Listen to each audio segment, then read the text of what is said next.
అందరికీ నమస్కారం. మొదటిసారి మా ఛానల్ చూస్తున్న వారైతే సబ్స్క్రైబ్ చేసుకోండి.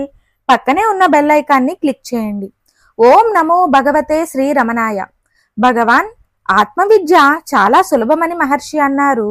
ఎలా? మహర్షి, అత్యంత సులభం అనే అర్థంలో మనం వాడే కరతలామలకం అనే దానికన్నా ఆత్మవిద్య సులభంగా ప్రత్యక్షంగా గ్రహించగలిగిందే. కరతలామలకాన్ని అంటే అరచేత ఉన్న ఉసిరికాయ చూడటానికి ఉసిరికాయ, అరచెయ్యి, కళ్ళు, చూసిన దాన్ని గ్రహించగలిగే మనసు కావాలి. కానీ నేను ఉన్నాను అన్న ప్రత్యక్ష అనుభవం కోసం ఇవి కూడా అక్కర్లేదు కదా. ఆత్మ సూటిగా ప్రత్యక్షంగా ఉనికిలోనే ఉన్నది కాబట్టి ఈ ఆత్మవిద్య చాలా సులభమే. ఆత్మను అందుకునేవారు ఎవరో విచారణ చెయ్యడమే అన్నిటికన్నా సులభమైన మార్గం. ఈ వీడియో నచ్చినట్టయితే లైక్ చేయండి, అలాగే షేర్ చేయండి.